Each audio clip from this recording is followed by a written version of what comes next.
अब ये जहाज stealth fighter aircraft Chinese air force के अंदर 500 के नंबर्स में मौजूद है। आपको मालूम है भारतीय वायुसेना के अंदर कितने फाइटर एयरक्राफ्ट होंगे अंदाजन टोटल, और उसमें से कितने चलते होंगे यह भी पूरा मालूम नहीं है क्योंकि इंटरनल है, आधी से ज्यादा फ्लीट ऑपरेशन नहीं होती है। तो ये तो है हमारा हाल। इसके अंदर जिस तरीके की मिसाइल्स लगी हुई हैं, PL-15 जैसी उन्नत मिसाइल्स, अमेरिकन को पसीना आ गया है। 1 मिलियन ड्रोन्स एक टाइम पर हमारे ऊपर अप्लाई कर सकते हैं। आप समझ रहे हैं कितनी गंभीर सिचुएशन है। अभी तक हम इसी बेवकूफी में लगे हुए हैं कि एम का हम बनाएंगे, मैं अपने आप को भी शामिल करूंगा, हमने भी खूब तेजस एम का खूब करिए।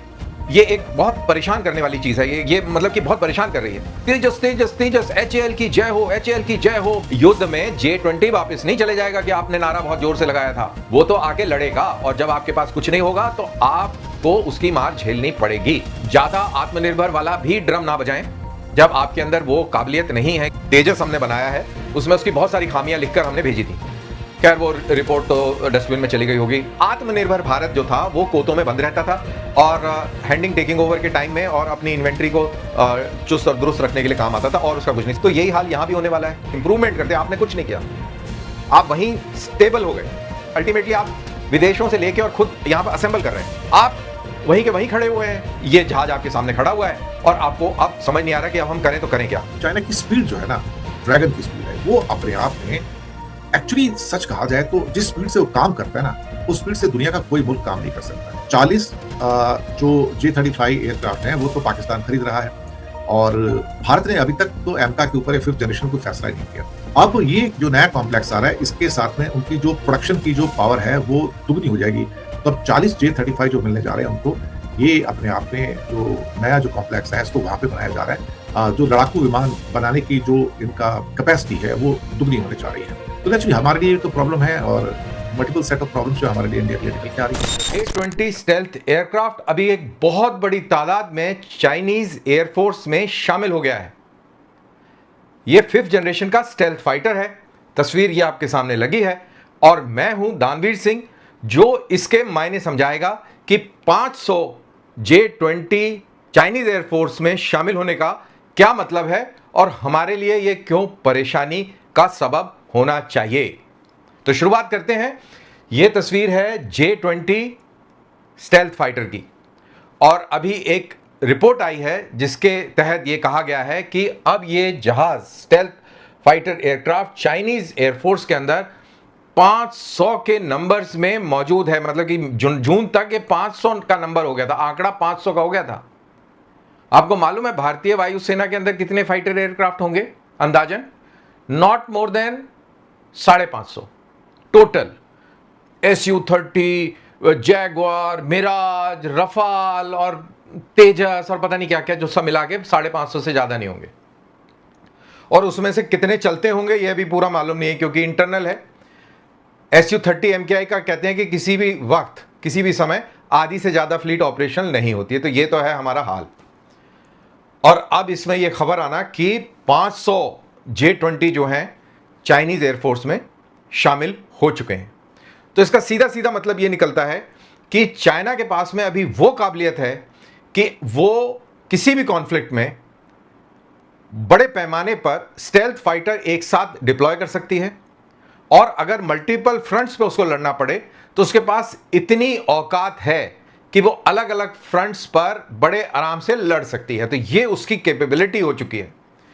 और इस जहाज की कैपेबिलिटी के अंदर इसका इंजन WC-15 मानना पड़ेगा 180 के आसपास के किलो न्यूटन की थ्रस्ट पैदा करता है। 2 इंजन है बॉस।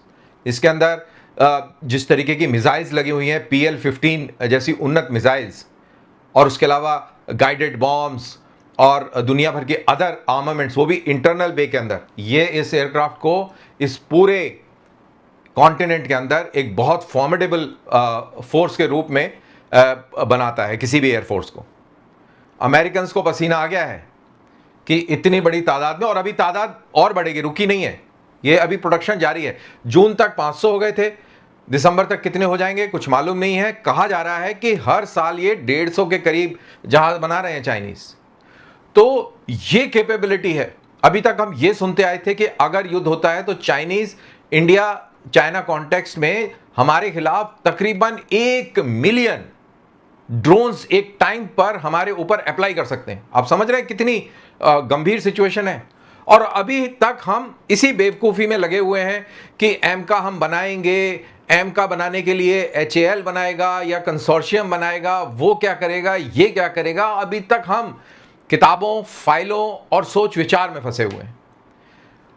डिस्कशन हो रहा है कि कहीं हम बाहर से ले लें कि अंदर बना लें कि क्या कर लें, इसका ले लें, उसका ले लें, ये कुछ समझ में नहीं आ रहा हमको। लेकिन हमारे यहाँ डिस्कशन पूरा हो रहा है और प्रोग्राम भी टीवी के ऊपर बन रहे हैं। इसके अंदर मैं अपने आप को भी शामिल करूंगा। हमने भी खूब तेजस एमका खूब करी है। लेकिन हकीकत यह है कि 500 एयरक्राफ्ट ये चाइनीज एयरफोर्स में मौजूद हैं और ये एक टेंशन का कारण होना चाहिए।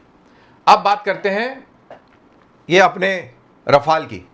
अच्छा एयरक्राफ्ट है। अभी तक ये क्लियर नहीं हो रहा कि क्या हम एडिशनल रफाल लेंगे, क्या इनके ऊपर डील होगी, क्या अगर डील होगी तो क्या टेक्नोलॉजी ट्रांसफर होगा, क्या हम अपने चॉइस के हथियार इसके ऊपर लगा पाएंगे या इसका पूरा कंट्रोल फ्रांस के पास होगा। तो अभी ये भी क्लियर नहीं है। तो हम चीज भी ले लें और उसको हम अपने तरीके से इस्तेमाल भी ना कर पाए, ये भी एक चैलेंज है। फिर आता है आपका Su-30 MKI। भाइयों खुद बना रहे हैं, इसी देश में बन रहा है। अभी सुपर सुखोई की बातें हो रही हैं, ये हमारे हाथ में है।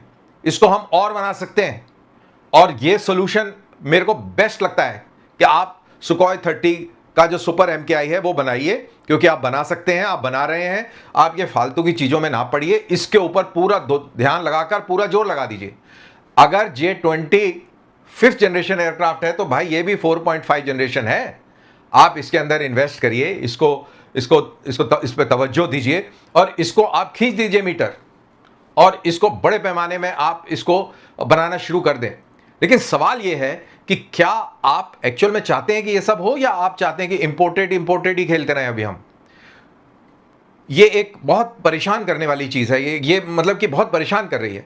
और ये लोग, कुछ लोग ऐसे भी हैं जो इस पूरे डिस्कोर्स में तेजस HAL की जय हो, HAL की जय हो, भारत माता की जय हो। अरे भाई, भारत माता की जय और HAL की जय करने से युद्ध में J-20 वापस नहीं चले जाएगा कि आपने नारा बहुत जोर से लगाया था। वो तो आके लड़ेगा और जब आपके पास कुछ नहीं होगा तो आपको उसकी मार झेलनी पड़ेगी और खामियाजा भुगतना पड़ेगा। और इसके अंदर ये जो 2 पायलट बैठे हैं ना, इनके ऊपर आएगी। बाकी जो ताली बजाने वाले हैं उनके ऊपर कुछ नहीं आएगी। ये बेचारे फ्रंट लाइन में होंगे J-20 के सामने। तो ज्यादा आत्मनिर्भर वाला भी ड्रम ना बजाएं जब आपके अंदर वो काबिलियत नहीं है कि आप मुकाबला एकदम टाइम टू टाइम कर सकें। तो प्लीज, आत्मनिर्भर अपनी तरीके से चल रहा है, बहुत अच्छे तरीके से चल रहा है। और हमारा जो तरीक़ेकार है वो बिल्कुल काफ़ी बदली हो चुका है। अब प्राइवेट सेक्टर भी आ गया है एमका को बनाने के लिए। तो वो अपनी जगह पे चलता रहेगा। जब एमका बन जाएगा तब हो जाएगी हमारी बल्ले बल्ले। लेकिन जब तक हमारी बल्ले बल्ले नहीं होती है, मेरा पर्सनल विचार है कि Su-30 MKI का जो सुपर सुखोई प्रोग्राम है, इसके ऊपर पूरी तरह तवज्जो दी जाए, बड़े पैमाने पर, बड़े स्केल पर इसका डेवलपमेंट किया जाए और ये जो डिस्पैरिटी आके खड़ी हुई है इसका मुकाबला किया जाए। और साथ ही, क्योंकि ये इसी फैमिली से ताल्लुक़ रखते हैं, Su-57 बहुत ही उम्दा एयरक्राफ्ट है।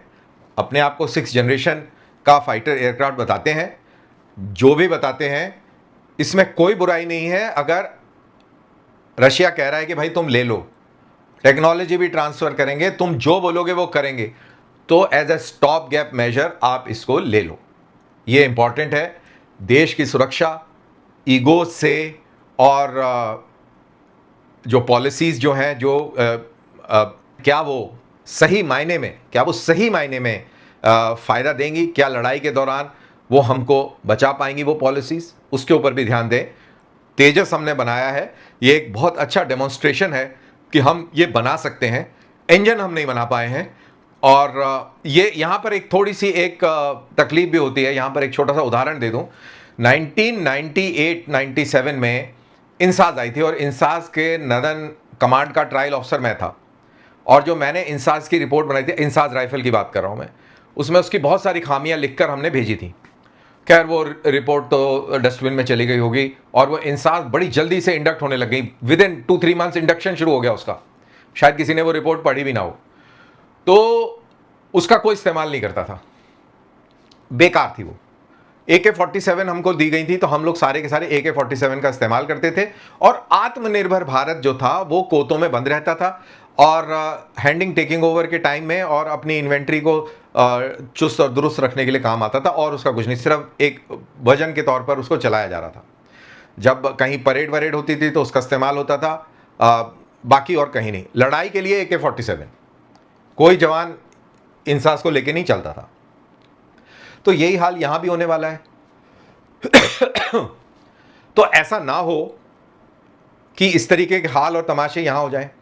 और अगर इंसास राइफल को ठीक है आपको इंडक्ट करना था कर देते, आप हर दूसरे साल उसका एक अपग्रेडेड वर्जन लेके आते, हर 2 से तीसरे साल बाद नया वर्जन लेके आते, इंप्रूवमेंट करते। आपने कुछ नहीं किया, आप वहीं स्टेबल हो गए। तो बड़ा सैड होगी स्टोरी, उसकी सैड होगी। अल्टीमेटली आप विदेशों से लेके और खुद यहां पर असेंबल कर रहे हैं। अगर आपने तेजस के अंदर जैसा भी आपका कावेरी इंजन बना था उसमें लगा के उड़ाना तो शुरू करते भाई, उड़ाते, कुछ डेटा आता, उसमें कुछ इंप्रूवमेंट करते, धीरे धीरे इंप्रूवमेंट हो जाती। आप वहीं के वहीं खड़े हुए हैं। आप अभी तक इसी बात में लगे हुए हैं कि कहां से हम खरीदें, कौन सा ये है वो है। और आत्मनिर्भर भारत अच्छा प्रोग्राम है, लेकिन उसके अंदर भी हमारे को अभी तक क्लैरिटी नहीं मिल पा रही है कि हमने ये आत्मनिर्भर भारत कैसे चलाना है। आत्मनिर्भर भारत ज़्यादा जरूरी है कि सेफ्टी ज़्यादा जरूरी है पायलट्स की, कि भारत की सुरक्षा ज़्यादा जरूरी है। शॉर्ट टर्म में हमारा क्या प्लान होना चाहिए, लॉन्ग टर्म में हमारा क्या प्लान होना चाहिए, इसके ऊपर क्लैरिटी समझ नहीं आ रही। और चाइनीज़ जो हैं वो आपके सामने लेके खड़े हुए हैं जहाज, और ये जहाज आपके सामने खड़ा हुआ है और आपको अब समझ नहीं आ रहा कि अब हम करें तो करें क्या। रफाल खरीदें, सुपर सुखोई में पैसा लगाएं, या SU-57 ले लें, या एम का करते हुए 30-32 की टाइमलाइन है। वो तेजस की भी ऐसे खूब टाइमलाइन थी, तो क्या वो मीट हुई, क्या वहां तक पहुंचे?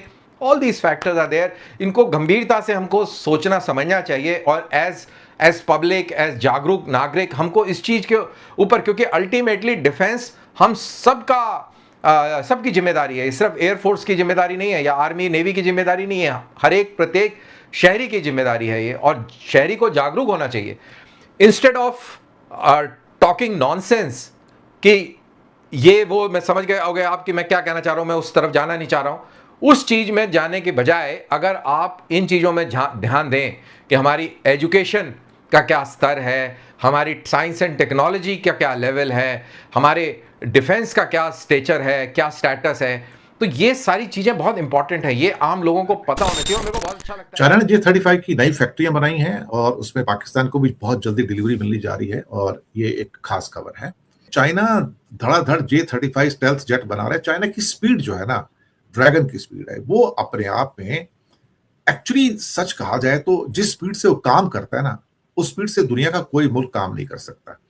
एक मतलब जिसे क्या कहते हैं, ब्रेक नेक स्पीड है ये।